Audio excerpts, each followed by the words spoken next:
quando alguém me faz essa pergunta, porque eu respeito o que a pessoa ainda possa pensar sobre Deus e o diabo na Terra do Sol.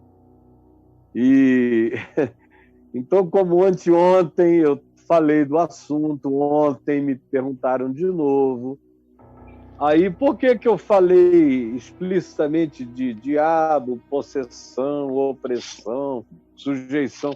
Só porque a pessoa que me perguntou tinha isso na mente dela.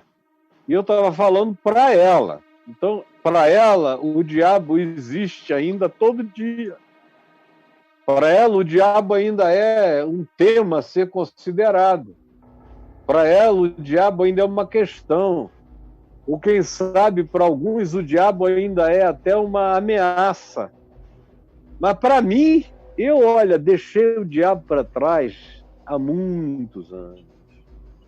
Muitos anos, anos e anos e anos e anos, que eu sozinho, sem que ninguém me pergunte nada, sem que ninguém toque no assunto, faz anos que o diabo não tem nenhum pensamento meu. Sim. No meu mundo, o diabo não existe. Ele não tem nenhum lugar no meu mundo. Não tem lugar na minha cama, não tem lugar na minha mesa, não tem lugar na minha despensa, não tem lugar nas minhas doenças, não tem lugar nas lutas dos meus filhos, não tem lugar.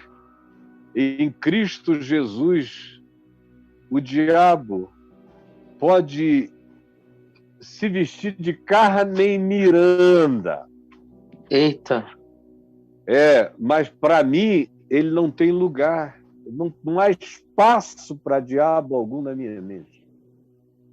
Eu estou preocupado muito mais com solidariedade humana, tentar ver como é que eu ajudo alguém.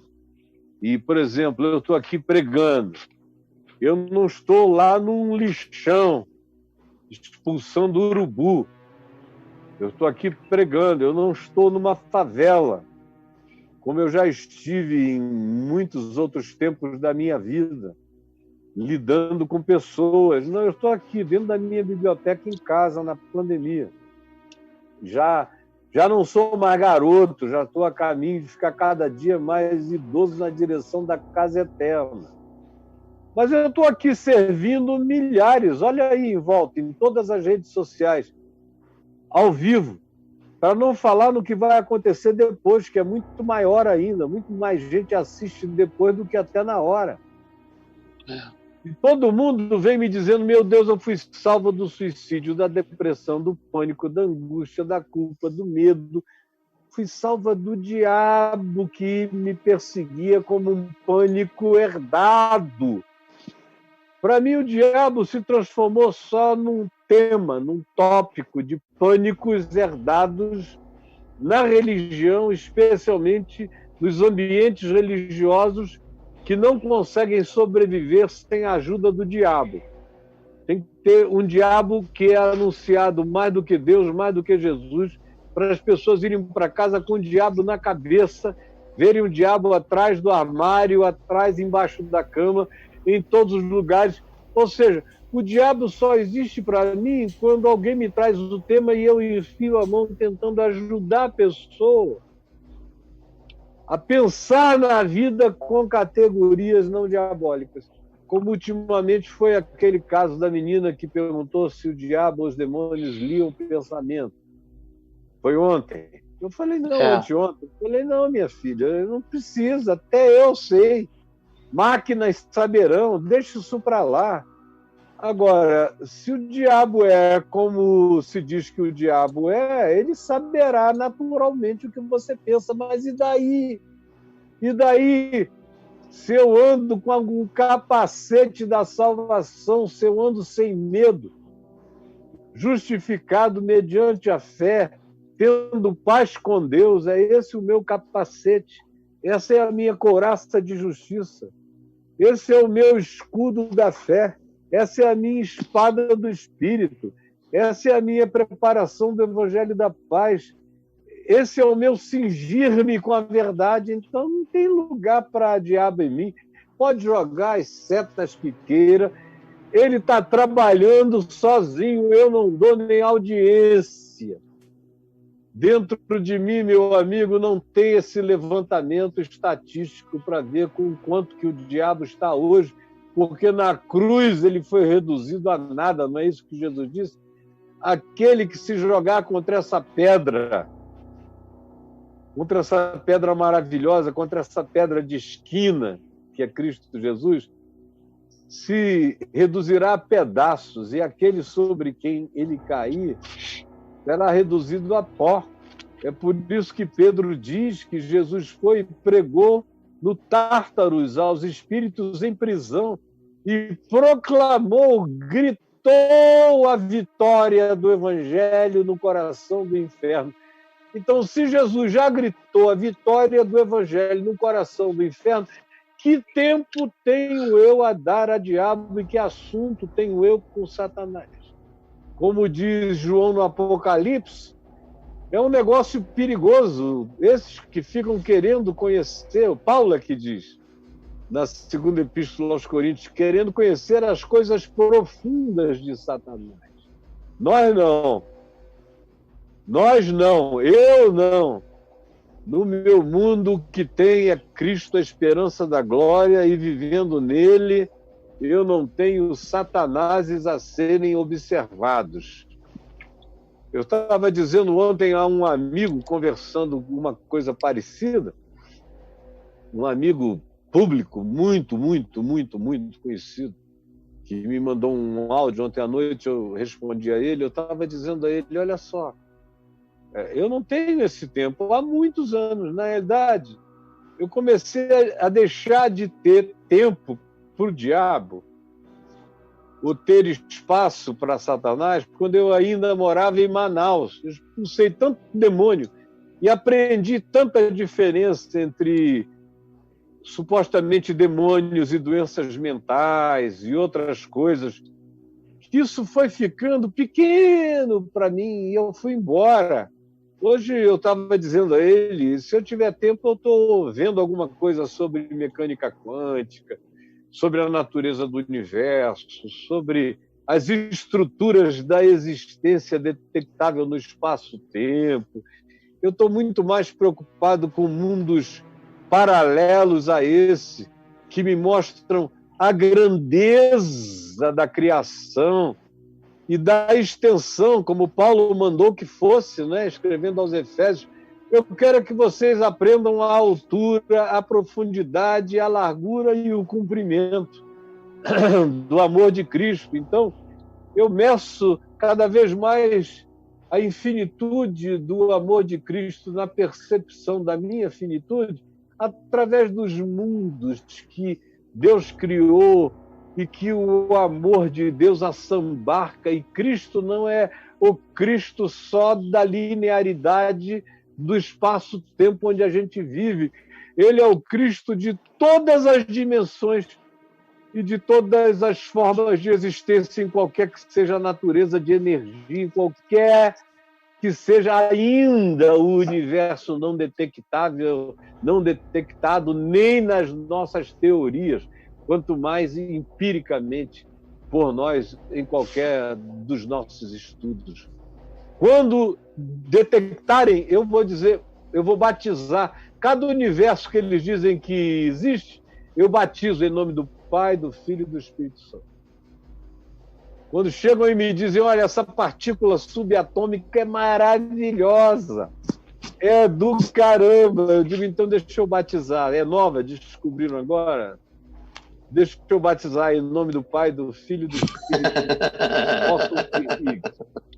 Deixa eu batizar. Vão descobrindo coisa, eu digo, tem dono. Meu pai é quem fez. Em nome do Pai, do Filho e do Espírito Santo. Isso aí. Então o universo, meu amigo, virou um lugar onde eu vou batizando estrelas, criaturas. Tem gente que fica com raiva porque uma sonda vai descer em Marte. Eu me regozijo com qualquer descoberta que venha de Marte ou da Terra do Sol, na Caatinga do Ceará. Tanto faz, é lugar, espaço da soberania do meu Deus, ele não criou nada à toa. E se eu posso alcançar, tem alguma coisa que dele me será revelada nessa percepção, e eu batizarei essa coisa em nome do amor de Deus, em nome do Pai, do Filho e do Espírito Santo. Até o diabo, meu amigo, já está batizado. O diabo está queimado por mim, em nome de Jesus. Eu vou queimando demônios e diabos em nome do Pai, do Filho e do Espírito Santo. Quem não aguentar esse selo, que evapore. Na minha vida não tem mais lugar. Na minha vida, em nome de Jesus, o diabo com o falso profeta já foram extintos no lago de fogo. Meu coração está cheio do evangelho, essa escatologia já se realizou em mim. O mundo já acabou para mim. O Cristo é o Senhor de todos os reinos. Aleluia. É só esperar, que o resto é só uma questão de tempo. É isso aí. E aí, companheiro? Diabo batizado, Caião. Os crentes pira com essa frase. Eu não estou nem aí, eu estou tentando ajudar essa moçada. Essa sua contribuição que você deu agora é uma coisa que incomoda as pessoas. Não é isso? Mas muita gente. O pastor que está ouvindo isso aí, que só sabe falar de demônio o dia inteiro, ele fica com ódio de mim, esse Caio herege, sem vergonha, ele não consegue contraditar nenhuma das minhas palavras. É isso aí. Na minha frente, então, ele entra em estado de mutismo. Mutismo? Ele aperta um mute, ele muta o áudio. Ele se muta, ele não fala nada. E aí, o que você tem a dizer? Nada. Nada. Rapaz. Nada. Let it be. Let it be? Não. Let it be. Let it not be. Porque já foi destruído em Cristo Jesus. Morreu em Cristo. O diabo só está vivo para quem não deixa ele ficar morto, entendeu? Vamos. É o diabo. É o diabo? Ah, sim, com certeza. É o diabo. É o diabo. Caio. Sem o diabo a gente tá ferrado. Vamos lá. Sem o diabo a vida do cara é um diabo. É um inferno. Sem o diabo. Inferno. O cara tem que se enxergar, tem que se encarar, tem que se converter. Não pode ser culpa minha. Tem que lidar com a verdade. Tem que se discernir. O diabo. Mas, Caio, vamos lá. Vamos Crentes lá. alvoroçados com o diabo. Caio, se o diabo não é o culpado por tudo, então como explicar aquele texto que a carne é fraca? A carne que é fraca, né? Não disse o diabo é forte.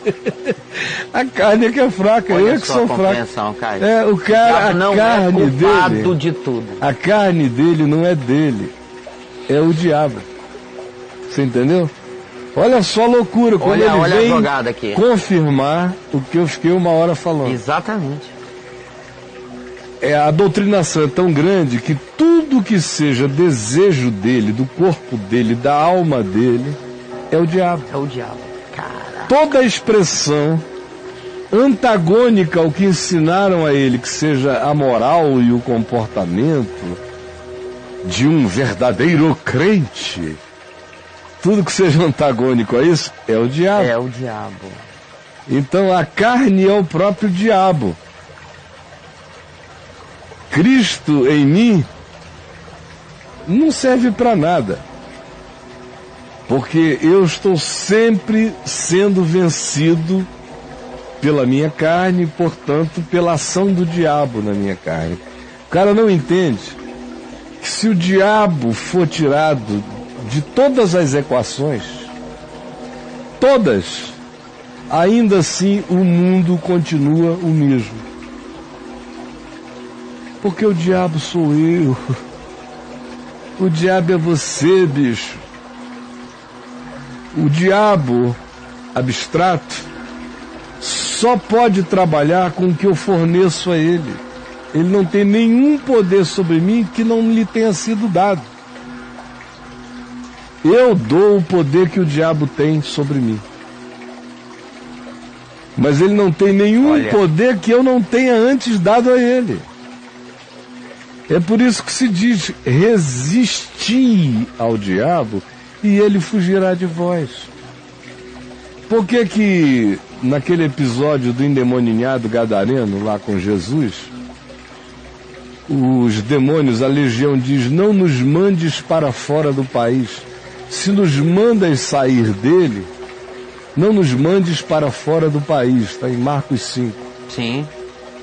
Porque eram uma casta de espíritos profundamente aculturados ao que ali acontecia. Por isso que eles identificam a legião romana já presente ali há décadas e décadas e décadas na região. Como é o teu nome? Pergunta Jesus. Legião é o meu nome, porque somos muito. Porque ele trabalha com o material fornecido. Sempre. E esse aculturamento é importante para esse... fundamental. Para essa devolução, né? Ele devolve, ele pega o que eu dou, processa e devolve o que eu dei. Mas de acordo com a minha própria carência. Ele devolve o que eu dei de acordo com a minha mais exacerbada carência. Mas sou eu dando e sou eu recebendo, e a carência é minha. Então, o diabo não existe? Claro que o diabo existe, mas o diabo existe com um poder infinitamente menor do que aquele que vocês a ele atribuem. Porque vocês atribuem toda e qualquer contrariedade da existência a Satanás. E você, amigo, ou amiga que me escreveu agora, é um amigo, está tão patologicamente dentro desse conceito que para você a sua própria carne é sinônimo de diabo. Quando você vem e diz que a carne é fraca, e diz: ô Caio, se o diabo não, o quê? Qual foi a pergunta dele? Se o diabo não é o culpado por tudo. Por tudo. Então como explicar aquele texto que a carne é fraca? A carne é fraca porque eu sou fraco. Eu sou fraco. O diabo não me fez nada. Ele me ofereceu coisas. Disse: olha ali, é gostosa, né? Pô, gostosa pra caramba. Não é boa de comer? Que delícia, teteinho. E ela ótima, olha, ela abre o entendimento. Você, depois dessa experiência, você viaja pra caramba.